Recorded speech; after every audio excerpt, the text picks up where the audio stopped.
Lock in America! It's time for Straight Talk! This is the Wayne Dupree Podcast, hosted by Wayne Dupree, with co-host Jason Robertson, delivering powerful opinions, arcade debates on politics, entertainment, and the hottest stories. No spin, just honest takes and real conversations!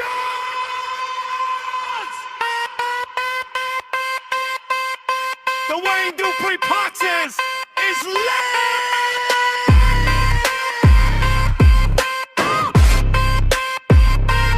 Let's get into it right now.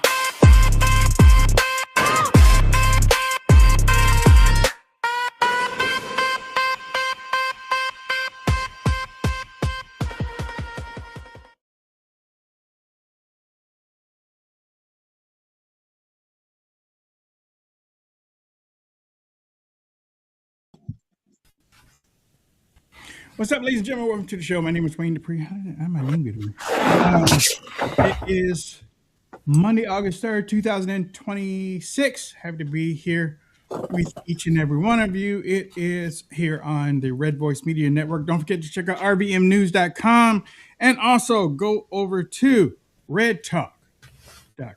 Again, if you have not been over to Red Talk, you can check out, you've heard of the Drudge Report, and there used to be a few more like that. Well, this is the Bongino Report. Well, you have different types of irrigation news type websites. This is new. They have been on point for the last 6-7 months. If you need a new way of or a new outlook to look for information, you can go to talkred.com. Ladies and gentlemen, we broadcast Monday, Tuesday, and Wednesday between 12 and 1, sometimes a little bit earlier than 1, but between 12 and 1 p.m. Eastern Standard Time. For those that are out there that have been watching us for a long time, thank you. Thank you so much. 1, 2, 3. Wow. Thank you so much for tuning in. Let me put this on YouTube. And let me introduce Mr. Jason Robertson from Minnesota. Hey, folks. Happy Monday. Welcome to the Wayne Dupree Podcast.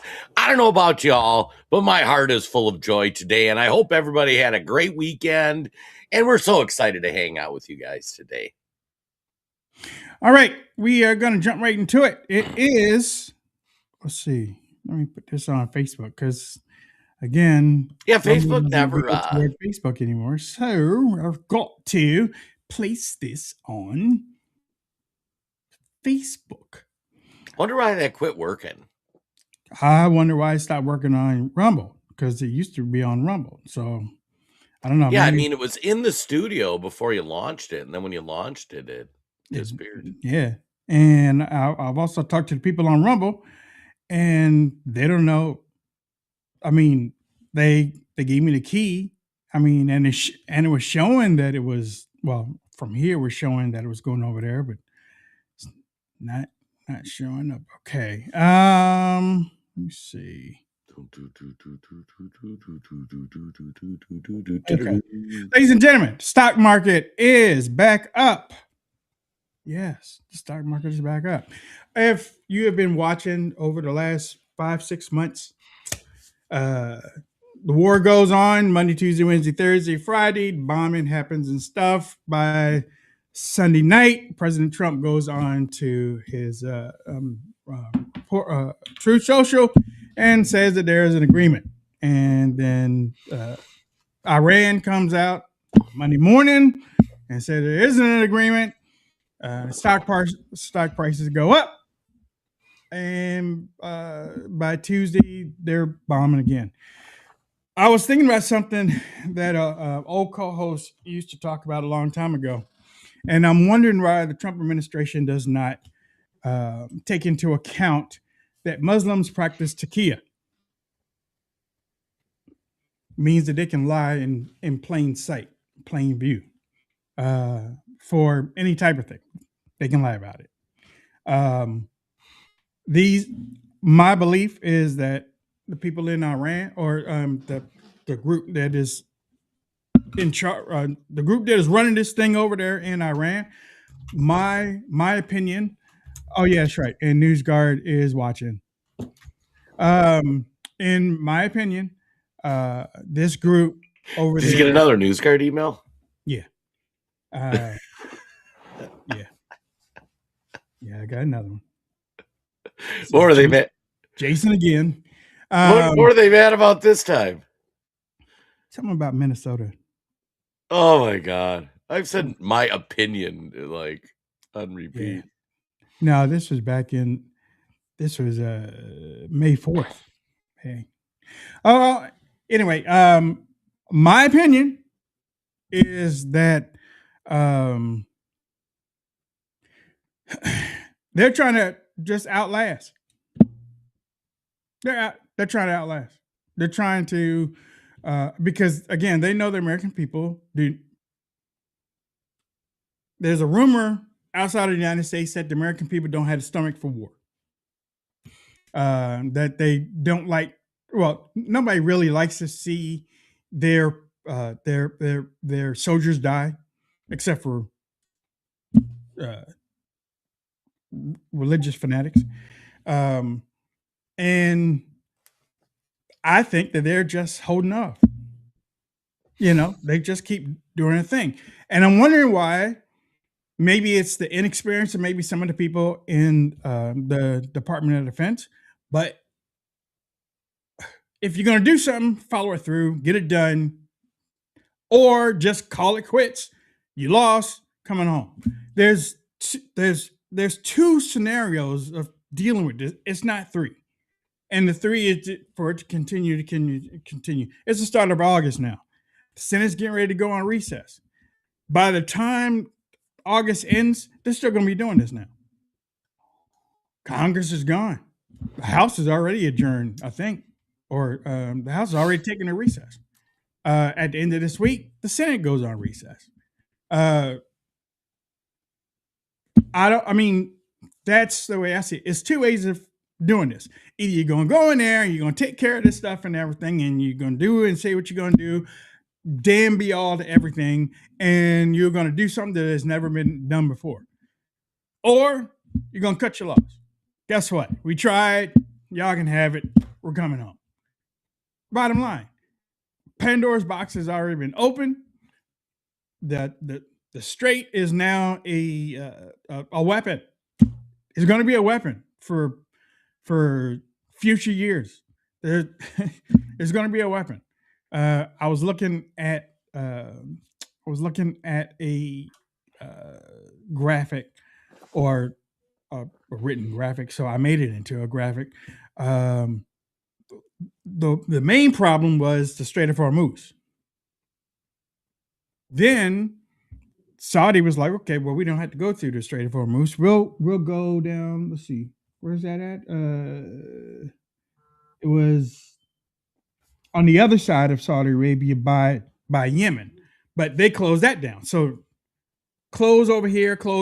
So then Saudi, okay, well, we'll just go up through the Suez Canal. Nope. Somehow that was bombed. So it's the big old chug-a-lag of three areas,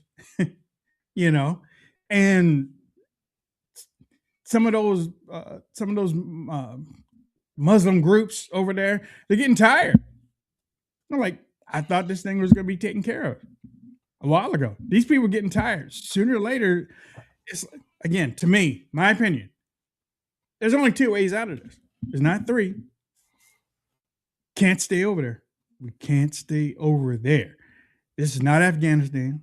This is not Yugoslavia. This ain't that. You can't stay over there. You got to come home.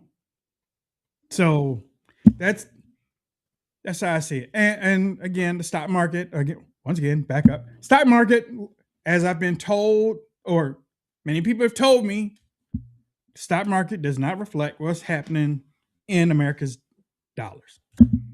It's Wall Street. Wall Street is making out right now. The people, by hook or crook, these people are making out. The companies.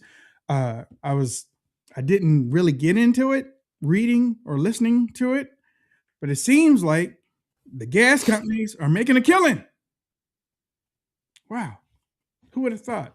As long as I've been alive, and as long as I've been in politics, even before that, even around the Reagan time, I remember always hearing that the gas companies were always making out. And the administration doesn't have, and I'm not talking about the Trump administration, I'm talking about any administration, they don't have the power, really, to take action against the gas companies. Through their mouth, they do. But then the gas companies might fix it for about a month or two, and then they'll get right back to gas gouging again. That's why I say that they don't control the gas company, or they don't have that reach. You can from Bush to Obama to Trump to Biden back to Trump again. They keep telling you gouge these people and you're gonna get in trouble. Prices still going up, unless there's a declaration from the White House saying, we got agreement coming out, then things come back down. This yo-yo type of effect is getting on a lot of people's nerves. Hint, that's why you're looking at this new movement. You're looking at this new movement breaking off from the regular MAGA. And so now MAGA is that rumor that MAGA was split. Now you have a split. And it's not just those people. It's not just Marjorie Taylor Greene. It's not just Robert. I keep calling him Robert Massey. It's not MTG. It's not Massey. It's not Tucker. I don't even know Brian Glenn. And then the guy Joe Kent. It's not just them. They all have followings online. Even Alex Jones said, "Oh, great bunch of patriots." So I'm sure I don't know why he wasn't in there, but sooner or later you're going to see him out front too.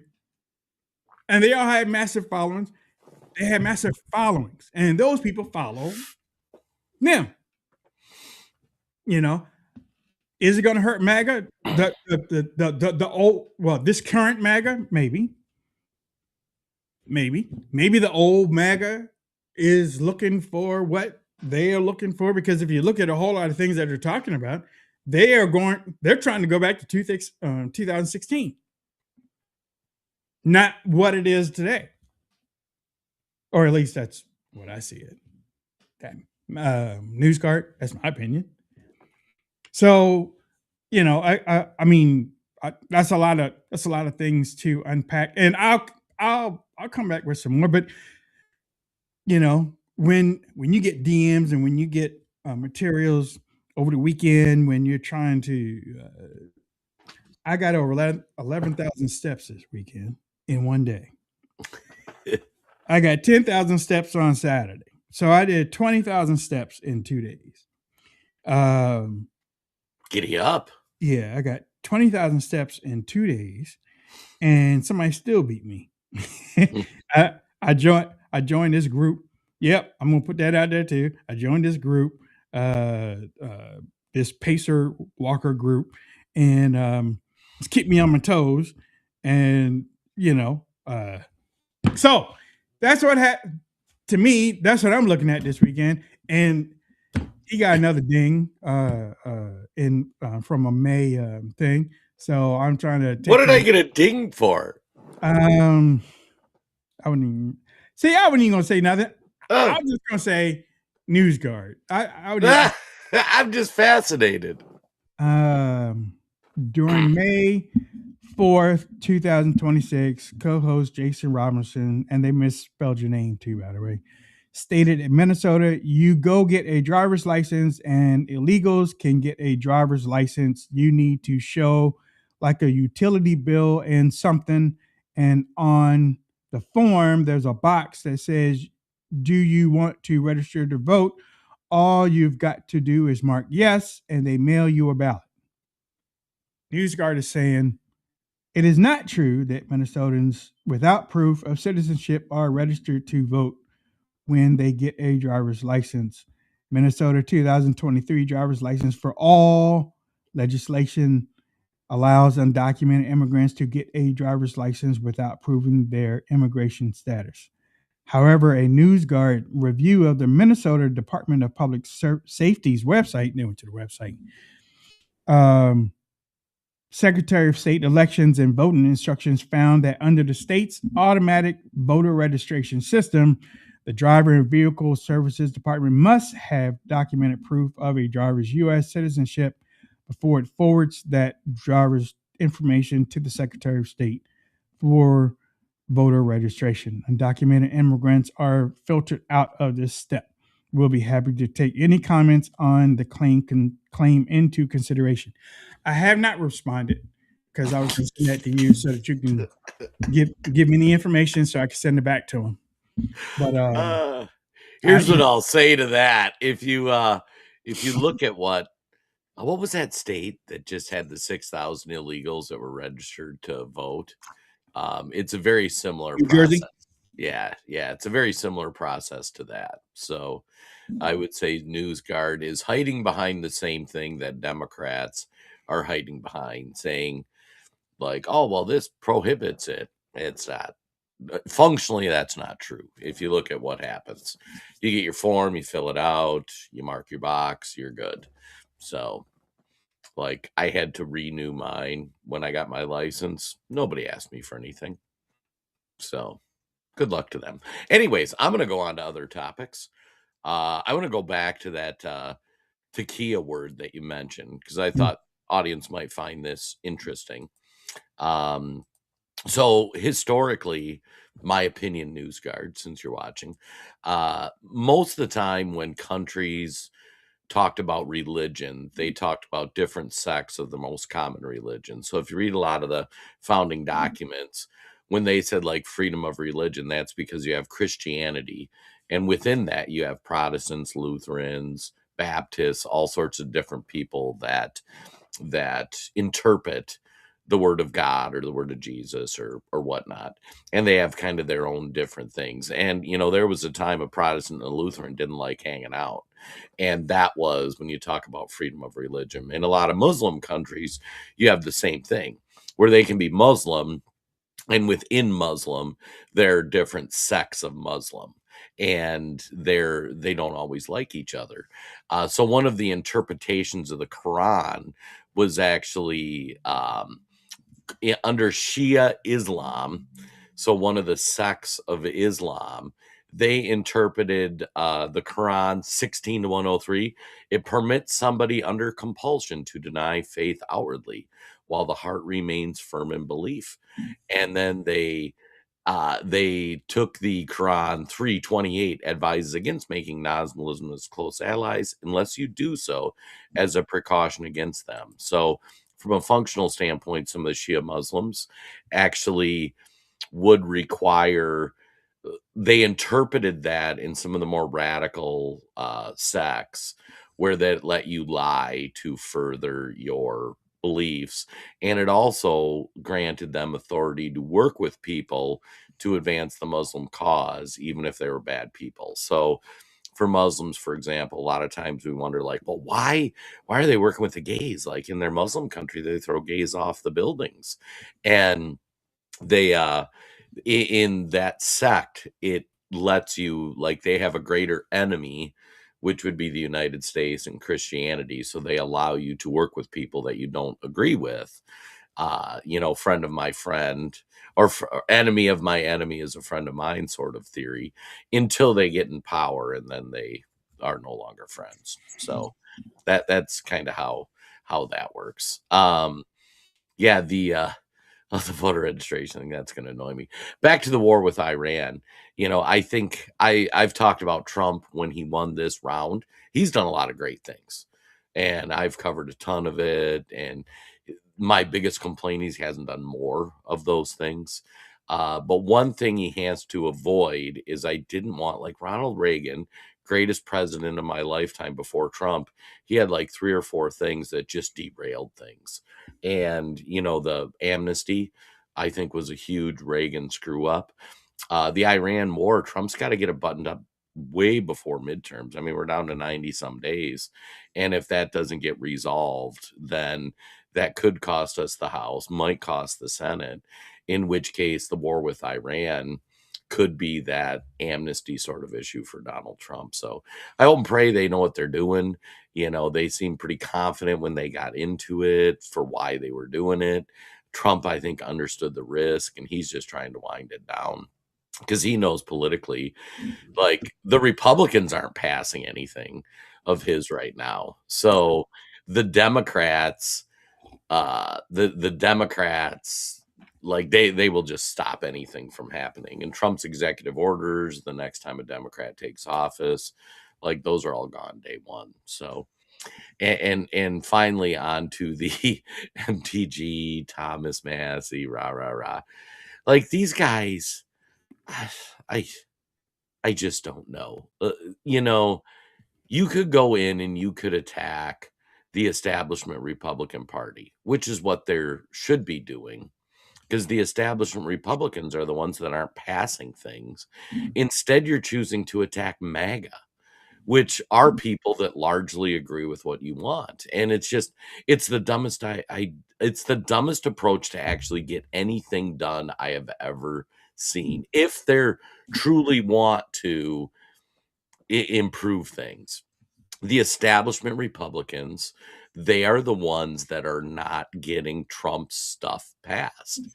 And if they want to be critical of Trump or the MAGA wing of the party, like, why would they do that? It's just, like, to me, it just strikes me that it's about clicks and engagement more than actually moving forward. I mean, how many people in the House, you know, we have like 20, 30 good members in the House. You're going to attack them instead of the other 200 that are terrible. Or in the Senate, you got like 6 good senators, so you're going to attack them instead of the other Senate. It's just I question their approach to what they want to get done. You know, in listening to that, why would they do that? They're built differently, and I say it like that. They're built differently than Nancy Pelosi and those Democrats from 2016. And maybe even some Republicans that Steve Bannon. These people in this group are built differently, because when Trump called them names in public and didn't defend them in the certain way that they wanted to be defended, or didn't support them in the way that they wanted to be supported, they walked away. Pelosi was called all these names. What did she do? She just scoffed.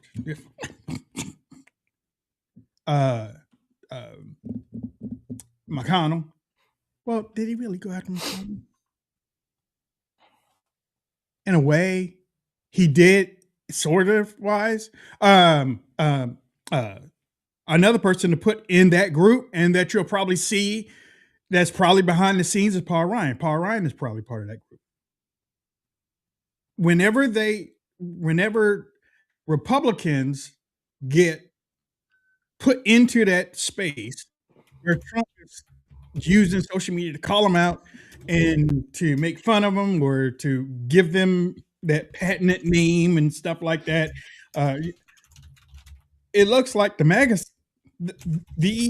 this group has decided, you can't do that to me. You're not going to do that to me. And so a lot of the things that he has been doing, some questionable, if you have to be honest, some questionable, they have taken those questionable things and made it into a flag to attach corruption to attach self-serving, to attach a whole lot of things to President Trump so that they can get ahead with their group. Sooner or later, you probably have Candace Owens join them too. They're just built differently than the people that Trump went after in 2016. And why? Because 2028 is right around the corner. They're going to have a presidential candidate out of that group. They're going to have, and why now? Because at the end of this year, the beginning of next year, you're going to start seeing candidates. You're going to start seeing candidates for 2028 election. J.D. Vance ain't got no chance. I'm telling you this right now. They've been in our, well, actually,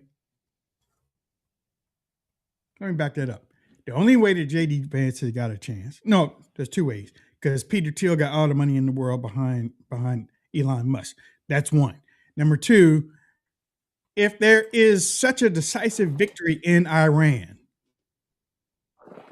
that it looks like the Trump administration basically got everything that they wanted and Iran didn't get zilch. Not half, not three quarters. They really didn't get much of anything.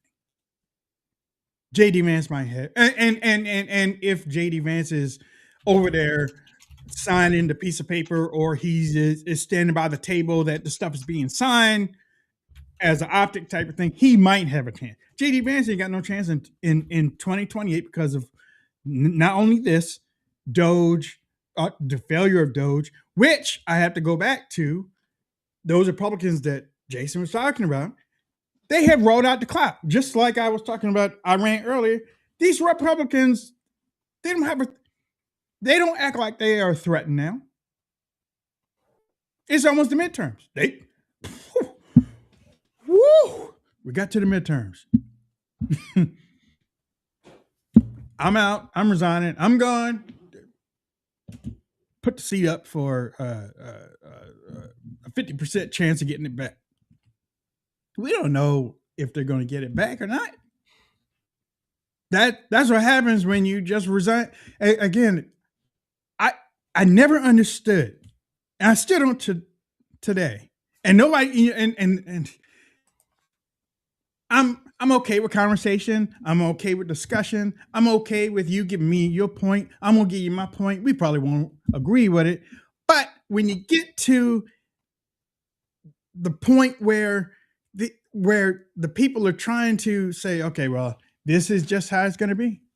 This is the way that everything is rolling right now. It's the way it's going to be. When you get to that point, then it's like these Republicans right now saying 50%. Think things are bad enough to swing it. So we ain't gonna say nothing.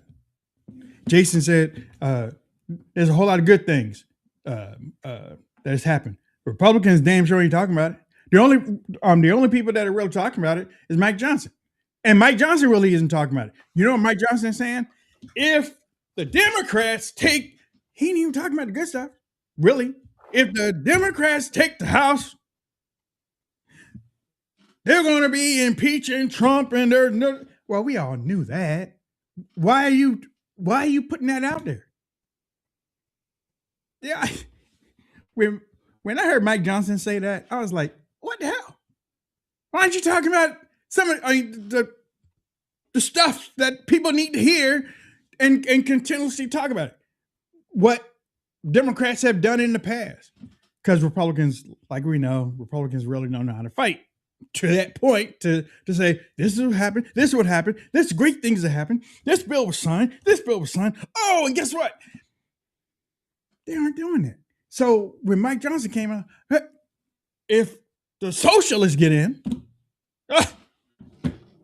world's gonna be destroyed. Could be, but you and your team of Avengers, y'all ain't talking about why you should be put back in. Can you? Can they? Especially when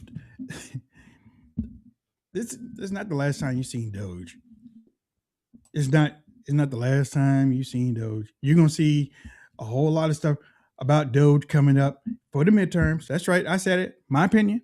You're gonna see a whole lot of stuff about it, and the only thing that Republicans have to blame is themselves for for taking all that time up between January 20th and today, because now they're on recess again. And when they come back, they're only gonna have 26 days of work or less. How many days? Last year. I'd have to look it up. Last year we had a count. So less than 20 some days between September and the midterms that they're going to be able to do anything. Wayne is not here trying to say, it's just negative. I'm not doing that. I'm giving you the lay of the land. You people have failed to do what the leader want done. See, and that's what makes this whole new America First movement so stupid. Their feelings are hurt. Well, you have a target-rich environment of all the awful Republicans that aren't codifying what Trump does. And if you want to be critical, Trump's doing some things you don't like, or he should be doing more, that's great. But until you get rid of all of the Republicans that aren't codifying any of this, that aren't passing laws, that aren't doing the things, which is 2/3 of the Republicans, until you get rid of those, it doesn't matter if you get an America First person. Like, we're learning that with Trump.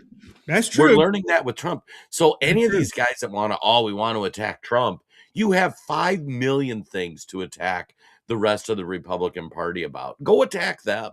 Like, there are no enemies to the right of you. That is true. I mean, you could elect Stephen Miller president tomorrow, and he's not going to get those Republicans to push things through. You could elect Nick Fuentes president tomorrow, as crazy as he is, and he's not, unless we're going to overthrow the government, he is not going to get those things through. Like, it's ridiculous. So why these people are attacking the guys in there trying to get things done, especially MTG? You were frickin' there. You quit. You coward. Did you say Dan Bongino? Oh, no, you said MTG. Dan Bongino, I have the same feelings for, although Dan claims he told me he was only going to do a year. So whether that's true or not, I will extend grace to that. And he quit before that year was over. So, or whatever. Yeah, I'm just saying, it's ridiculous. Now, I'm going to circle back, Wayne, just to save the NewsGuard thing, just to make a clip. So their claim is that Minnesota requires people to show document proof of citizenship, passport, birth certificate. That claim is wrong. They can run it through AI even. Citizenship in Minnesota is verified by the applicant's sworn assertion under penalty of perjury on the registration form, meaning they fill out the form. If they want the 3 relevant statutes, Minnesota Statute 201-014 Subdivision 1 sets eligibility requirements to vote. They must be 18, they must be a citizen, they must maintain a residence. Minnesota Statute 201.071 Subdivision 1 says that the applicant must complete a certificate that has the statement, I certify I am a citizen of the United States, and they mark the box. Minnesota Statute 201.061 Subdivision 3 says on election day, if you go to register, it requires the individual to complete the application, sign the oath, and provide proof of residence, Minnesota driver's license, or other documents. So if you go to register on election day and you're an illegal who has a Minnesota driver's license, if you sign the oath that says I am a citizen, you get registered to vote on election day. Those are the 3 Minnesota statutes. They can do whatever they would like to do with that.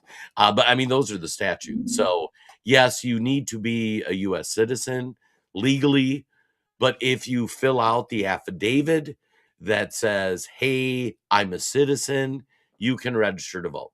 That's how all those people in New Jersey got registered to vote. They got the form, they marked the box or filled out the additional form that said, yes, I'm a citizen.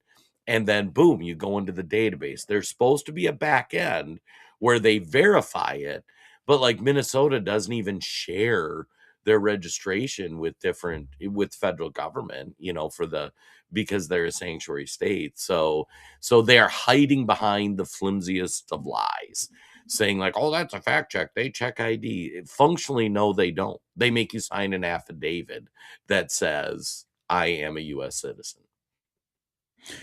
I sent you what they sent me. You put what that in there, and then we'll send it off because I don't feel like updating another page. I'm like, again, I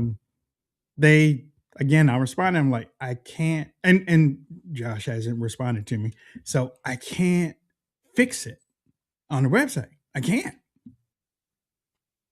It's on Rumble, and I didn't even go look up. Dude, I didn't even go look up. I haven't done anything. I haven't done anything since I got it like Thursday or Friday. Oh, jeez. And I was like, man, weekend's here. I'm running, and it rained a dickens. But I did see an old video because I was on TikTok, and I was, we were talking about monetizing on TikTok or Instagram or whatnot. Yeah.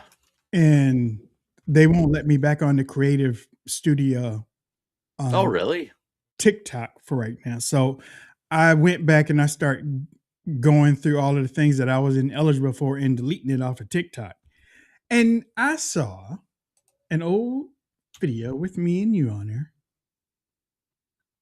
Dude, I didn't know I was that big. Yeah, dude, you were huge.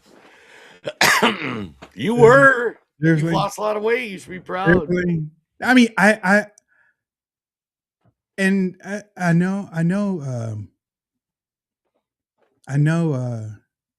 was thinking about it over the weekend, and I'm not calling out anybody for not telling me, because it probably a lot of people probably wanted to tell me, and they didn't know how I would take it.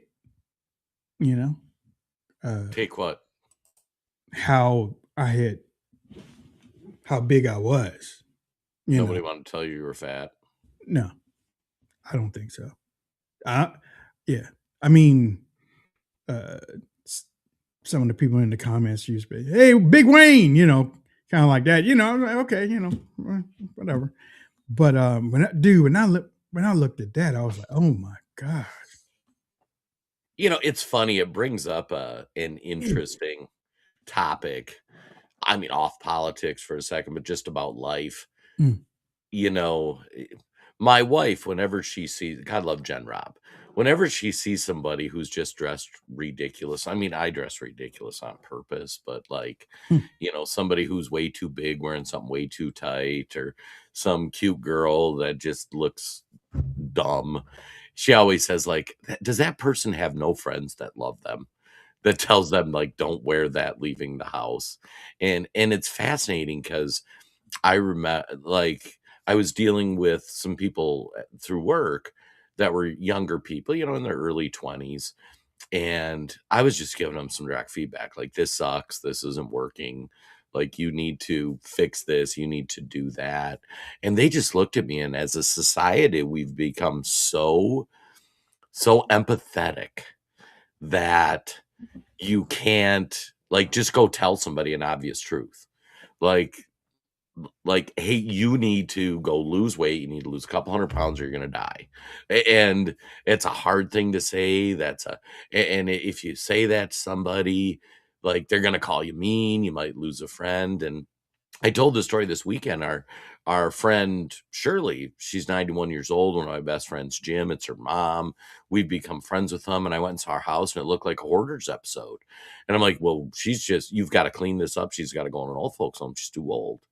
And I didn't push it because like, I didn't want to disrupt the friendship. It's not my place. She fell down and got stuck between her couch and the entertainment center for 2 days, nearly died at 90 years old. And I remember after that, after it happened, we went to visit in the hospital. It was long recovery. And I just had to make the difficult decision to tell my friend Jim and his mom, Shirley, I love you guys, but I'm not going to let you go back into that house that's like a hoarder house. Like, that's not going to happen. You cannot be my friend. You cannot want to talk to me, but I am not going to do this. And I just asserted my will, as bad as that sounds. And it's just, you can't let your friends destroy themselves. It's just, we've lost that with people, where it's like you have to affirm anything they say or do or whatnot. And we're so afraid of hurting somebody's feelings that we can't just tell them, And then the other thing that it brings up, so we had a great church service this weekend. And I just listened to it this morning. Jen and I were busy with the wedding stuff, and yesterday we were bad, didn't make it to church, but I listened to it this morning. And the pastor was talking about, I was bad. Yeah. Well, you didn't go either. Hey, talking about you. We're talking about you. I want to hear your story. All right. So one of the things he talked about is, he started kind of with the Jordan Peterson story about like, get up, make your bed. And he had heard that years ago when he first started getting into the church. And he's like, so much of life is about making choices that are going to put you in the right direction, developing habits, routines that are going to just make your life better, and like, if you're hanging out with the wrong crowd, your life's probably going to go the wrong way. If you're hanging out with the right crowd, your life's probably going to go the right way. If you get up, do things, just basic things, and I think to myself, like, my wife gets up, she takes her morning pills, she reads the Bible, and she hits the ground running every day. For me, I get up, I take the dogs out, I hop into work, I kind of have my, like, I need to get these 4 or 5 things done. And that just builds momentum for me from a productivity standpoint, so that, it's that getting started. And like for you, if you think of how difficult it was for you to get started, but once you get started, you build positive momentum. If you go back and look at Big Wayne from a few years ago and say, hey, do you know you'd have a weekend with 20,000 steps? You would have said, are you freaking crazy? That is impossible. Yeah. But one day you woke up, said, screw it, I'm sick of being Big Wayne. I want to be normal size Wayne. And you just started doing the behaviors and you put in the work. Well, it was that diabetes thing that jump started everything. And, that's scary though. That diabetes thing is scary, Yeah. But I mean, the thing is, like, you aren't doing anything like outlandish. You know what I mean? You're just disciplined.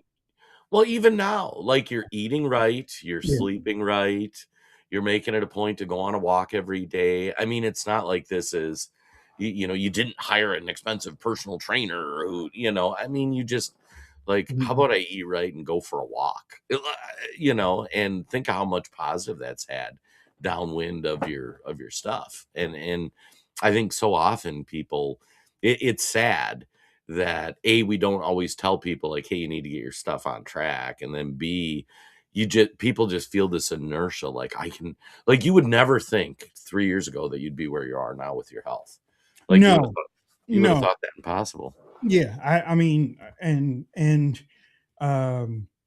I never would have thought that I would have a therapist. Right. I would have never thought that I would be with the VA as much as I am. So, I mean, it's like, but for those out there that are tuning in right now, I didn't get big because I was eating just to be eating. There was a whole lot of depression going in that thing. There's a whole lot of anxiety, a whole lot of panic, a whole lot of behind the scenes thing. And I was just living unhealthy. Jason was talking about the sleeping. When you're in this job and you're trying to get the thing off the ground, or you are just a company of a few, you're not sleeping too much. Me and Jason have CPAPs. You're not sleeping too much because the news, which I love, is always going. There's always something happening. And I'm sad to say, maybe you can back me up on this, but it's always breaking something. I mean, there's always some news breaking, and you don't want to be the last person, and you don't want, it's over right to be last if you're getting it right. However, we were in a period of time, we had to be out there. If we wanted some traction and stuff, we had to be out there. We might make a mistake. We come back later on and say, okay, guess what? Yep, I made a mistake. But the premise of the situation is still there. You know what I'm saying? So health for us, it wasn't that we were overeating. We might have been eating at the wrong time. Because another thing that happened too, once you get busy in this type of stuff, you miss a whole lot of stuff. You miss eating on time. You miss drinking your meals on time, drinking on time. You miss a whole lot of stuff. And then you have to catch up. Well, by that time, it's like 6, 7 o'clock at night. It's like, damn, I really haven't eaten anything all day. And then our bodies, which shouldn't be a shocker to many people, our bodies are a very complex thing. God is talk about a scientist. If your body doesn't get what it needs, and y'all know this, y'all can't stay up 48 hours without going to sleep, or your body's gonna make you start saying stuff that doesn't make sense. I've been there before, and I know, look, guess what? I don't know. Everybody is watching us right now. I know all of y'all have done that before, because when y'all growing up and y'all had that old telephone, y'all had boyfriend and girlfriends, y'all would stay on the phone till 2, 3 o'clock in the morning, 4 o'clock in the morning, fall asleep on the floor, or just talking, and all of a sudden you'd be like, such and such. Why did I say that?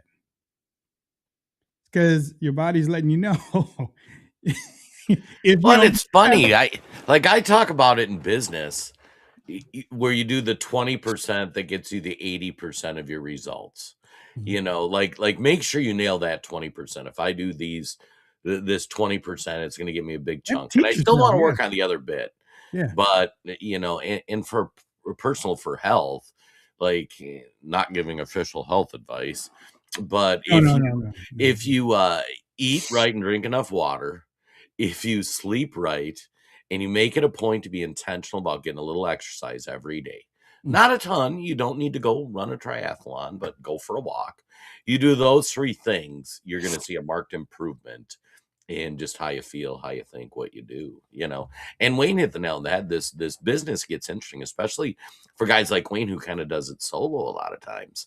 And you've got other people you work with, Mm-hmm. And it was funny when we were at our wedding, it was my business partners were there, and we were just talking about how nice it is to have each other.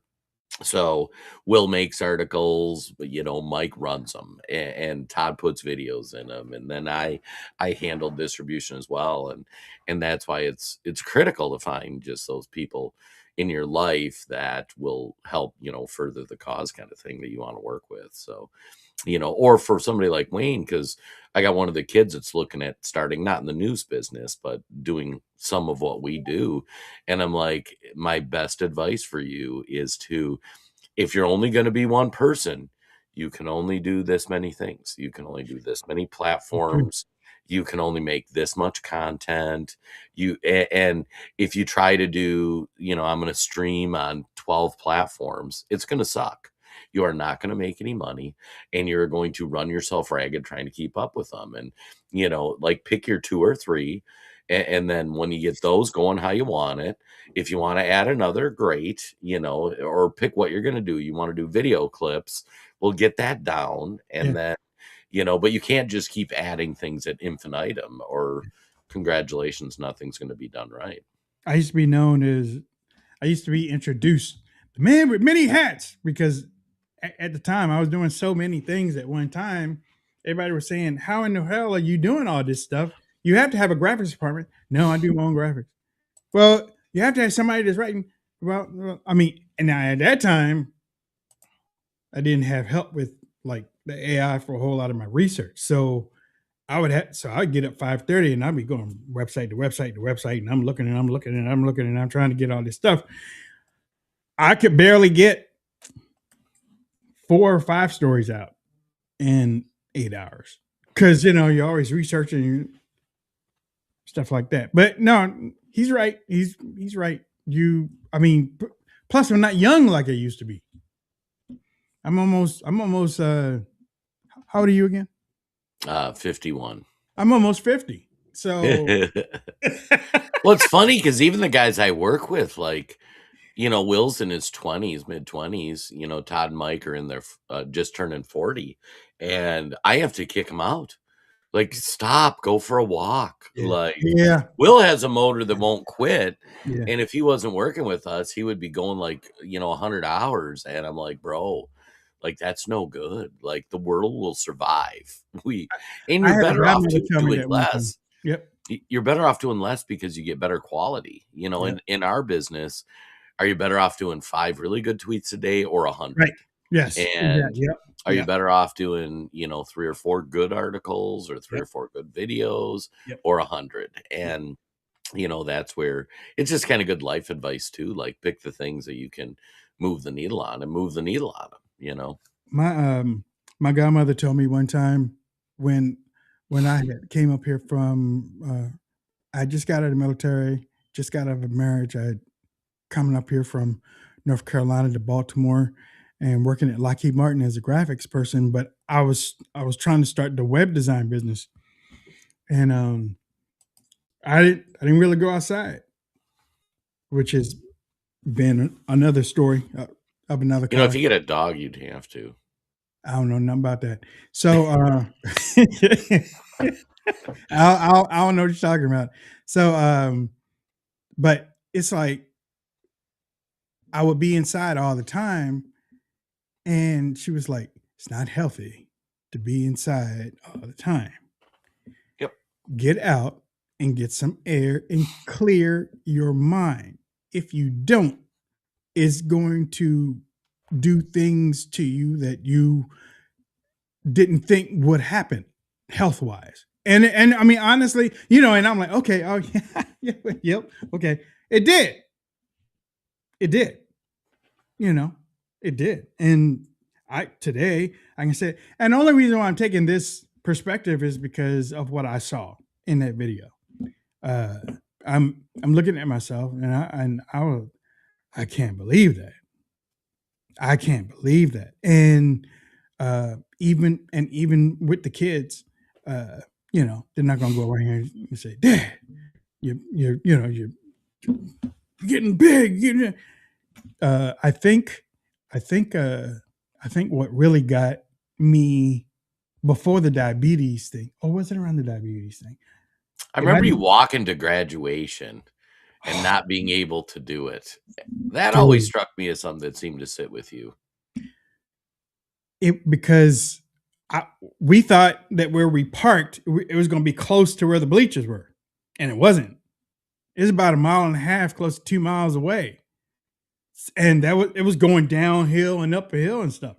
So, and then when we got to the place where the stadium was, we had to go up the bleachers because it was outside. We had to go 25 clips up to the bleachers. Dude, I was done for like the next 3 or 4 days. And then the next week I had another graduation for the other daughter. So yeah, that was around the same time about that. Yeah. But dude, it's like, wow. With the look and stuff, my son, his,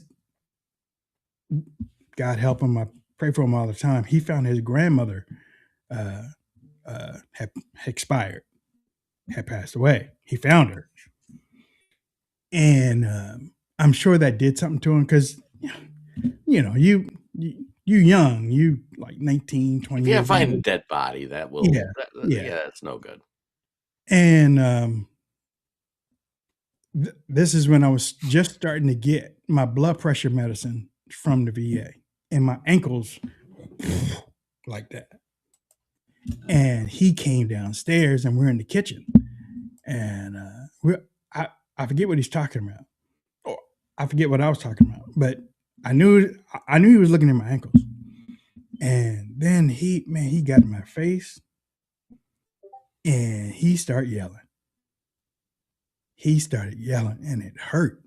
It literally hurt me, because I could see it wasn't coming from a place of hate, and it wasn't coming from a place of just mean spirited.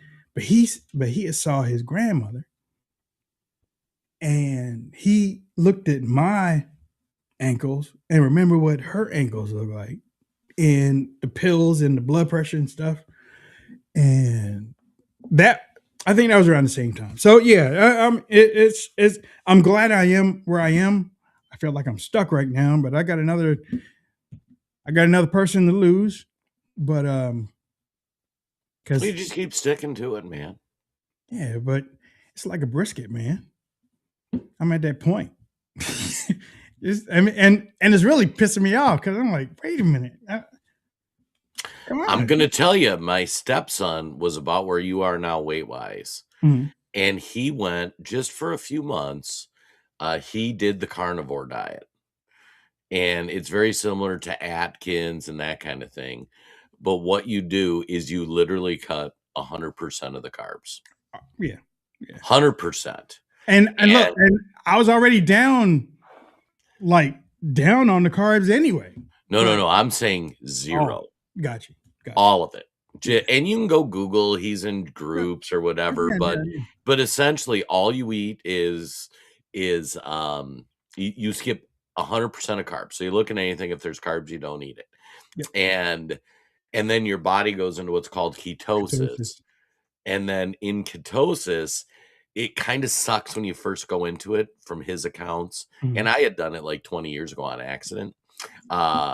Because when I was first diagnosed with diabetes, like, there wasn't the internet, and like the pamphlet I had said, oh, carbs are bad. So I quit eating carbs. I didn't eat any carbs till my follow-up appointment in 3 months. It was meat and cheese, man. That was it. Or meat, cheese, and vegetables. Like, you can't even have fruit because those got sugar in them. But anyways, he's just doing it now, and he went into ketosis. And then it sucks when you come out of ketosis. So when you say, okay, I've done this enough, let me start eating some carbs again, like the next 2 days, you're going to be in the bathroom a lot. Oh. But once you get into it and you stay there, like, you'll be shocked at how much I don't know how it works, but it retrains your body to lose weight. He lost, like, over 3 months, he lost like 70, 80 pounds, healthy too. Like, it wasn't like they're like, oh no, you're losing weight bad. It was healthy. And then when he said, okay, I'm going to get out of ketosis, he had some carbs, and then like the next day he just pooped a lot, and then he was back to normal. But then he had burned off a bunch of those sticky pounds that he had. So yeah, telling you, could be a thing. Yeah. Carnivore diet. Just be carnivore. Ready. Look, yesterday. Oh, for those we haven't forgot about food recipes and stuff. Marinating pickle juice. Don't dismiss that. Those chicken breasts are so juicy. Jason, it rained like we didn't have a roof yesterday. It rained bad, and I got caught between seasoning the chicken and putting it on the grill. So for 50 minutes, my grill ran at 450 degrees. Did not change at all. Oh wow! I was like, oh my gosh! But I finally got the chicken on there, and woo! So this weekend, speaking of food, my buddy Mike got married, and the girl he's marrying is a Hmong. So she's like third generation. And the wedding, the Hmong community is just freaking wild, man. Like, they are the most Christian group ever. I mean, they in some cases they still practice like arranged marriages and stuff, but super great community, super fun. But the food was traditional Hmong food, so it was like homemade fried rice, homemade wontons, and all that kind of stuff. Shrimp where it's like the whole shrimp instead of just the tail. They made Asian style shrimp.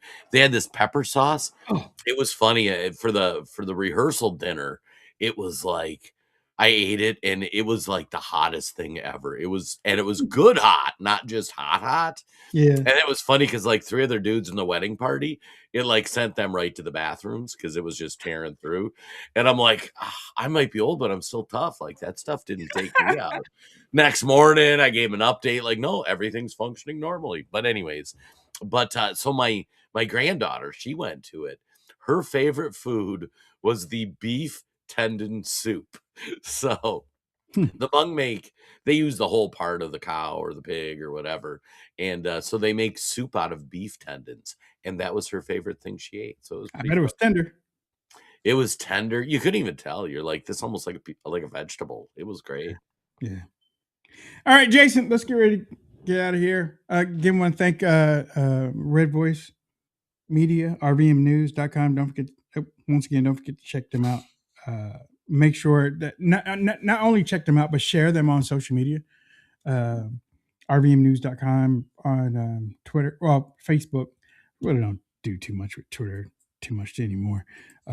We share, but really don't, really don't conversate too much. Yeah, just make sure that y'all check them out and give out that website to whoever you can. Jason, last thoughts. And then All right, three-pronger. First of all, thank you very much for tuning in. We love hanging out with you guys. Do us a favor, give us a like, give us a comment, hit the share button, help the show get reach on any platform. Second thought, thanks for the compliments of my beard. I had grown the beard because I was Gandalf the Grey performing the wedding ceremony. I know Paul thought I posted a picture of Jen and I on my personal Facebook page, and then that night, Jen gave me a pass because she was joking. I had to trim my beard that night, and she gave me till the next morning. So yeah, now I'll be back to normal with the beard. Although I am proud to report I still have the crazy hair until this afternoon. Oh, okay. Yeah. Well, it turns out you can't really get your hair cut on a Sunday. So I'm I was talking. surprised she didn't cut it. Yeah, she's done that in the COVID. But yeah, so I got to go drop off a marriage license and stuff this afternoon, and I will be back. So maybe I won't be wearing a hat one of these days, because I can't go out looking like a homeless guy too much with my wife. She's like, you were getting so scary with hair and beard, but I looked like Bob Ross crossed with a scruffy homeless guy for the wedding, and it was great.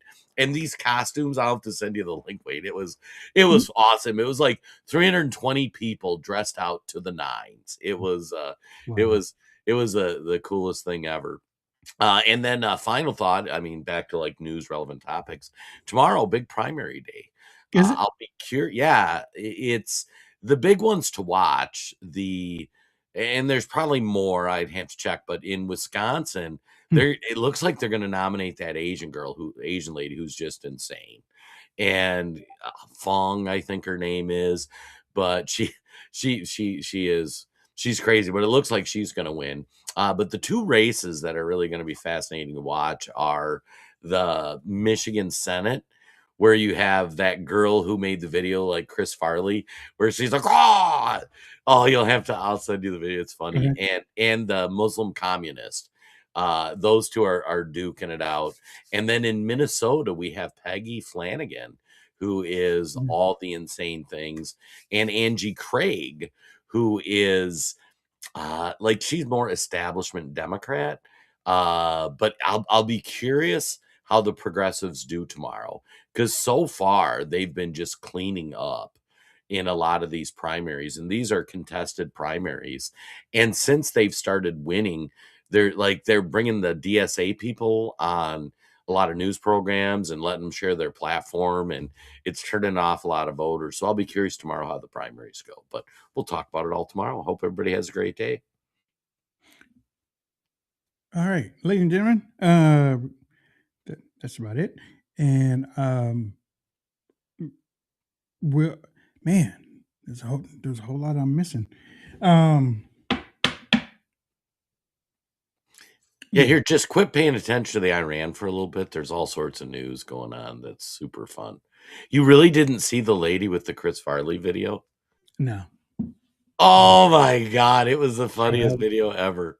Look, She was at a campaign rally, and it's this fat liberal crazy white woman, and she sounded like Tommy Boy.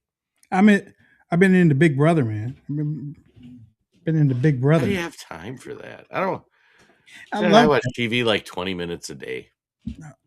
Although we read a lot. I know, because you walk the dog. Right.